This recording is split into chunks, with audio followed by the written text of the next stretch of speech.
Chocolat, Chapter 2, February 12th, Ash Wednesday. Actually, the bells woke us.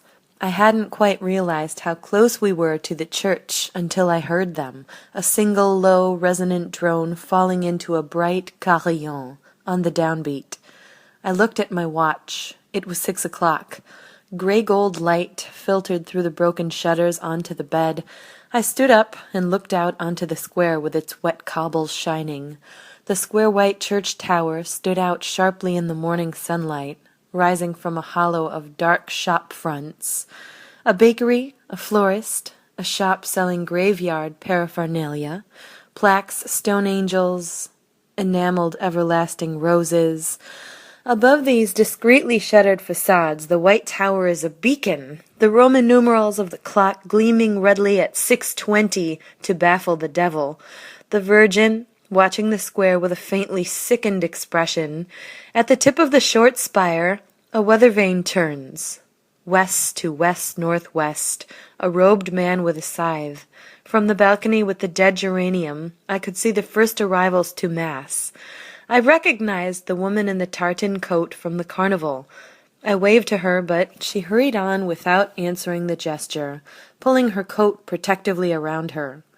Behind her, the felt-hatted man with his sad brown dog in tow gave me a hesitant smile.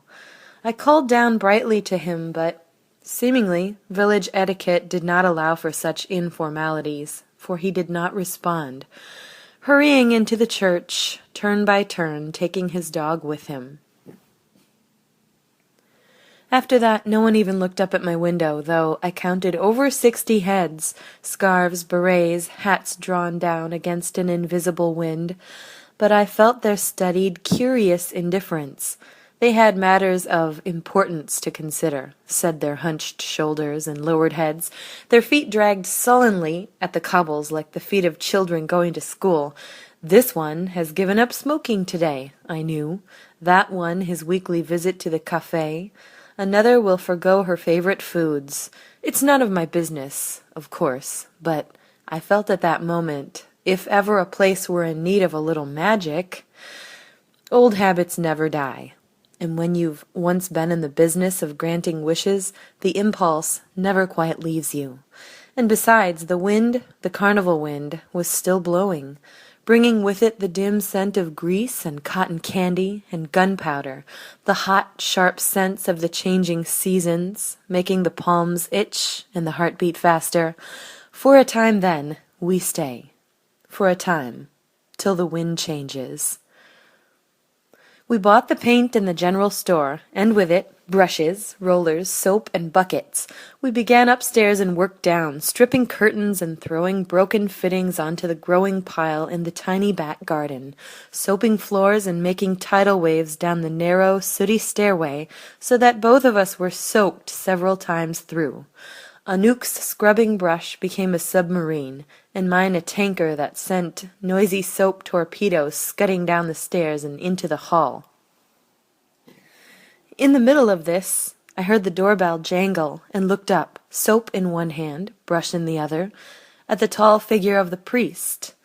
I'd wondered how long it would take him to arrive. He considered us for a time, smiling, a guarded smile, proprietary, benevolent. The lord of his manor welcomes inopportune guests. I could feel him very conscious of my wet and dirty overalls, my hair caught up in a red scarf, my bare feet in their dripping sandals. Good morning.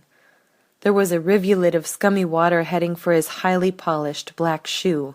I saw his eyes flick toward it and back to me. Francis Reynaud, he said, discreetly sidestepping, curé of the parish. I laughed at that. I couldn't help it. Oh, that's it, I said maliciously. I thought you were with the carnival. Polite laughter. I held out a yellow plastic glove, Vianne Rocher. And the bombardier back there is my daughter, Anouk. Sounds of soap explosions and of Anouk fighting Pantoufle on the stairs. I could hear the priest waiting for details of Mr. Rocher. So much easier to have everything on a piece of paper, everything official, avoid this uncomfortable, messy conversation. I suppose you were very busy this morning. I suddenly felt sorry for him, trying so hard, straining to make contact. Again the forced smile. Yes, we really need to get this place in order as soon as possible. It's going to take time, but we wouldn't have been at church this morning anyway, Monsieur le Curé. We don't attend, you know. It was kindly meant, to show him where we stood, to reassure him. But he looked startled, almost insulted. I see. It was too direct. He would have liked us to dance a little, to circle each other like wary cats. But it's very kind of you to welcome us, I continued brightly. You might even be able to help us make a few friends here. He is a little like a cat himself, I notice. Cold, light eyes that never hold the gaze, a restless watchfulness, studied, aloof. I'll do anything I can. He is indifferent now that he knows we are not to be members of his flock, and yet his conscience pushes him to offer more than he is willing to give. Have you anything in mind? Well, we could do with some help here, I suggested. Not you, of course, I said quickly as he began to reply, but perhaps you know someone who could do with the extra money? A plasterer? Someone who might be able to help us with the decorating. This was surely safe territory. I can't think of anyone.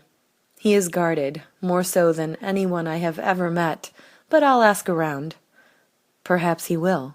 He knows his duty to the new arrival, but I know he will not find anyone.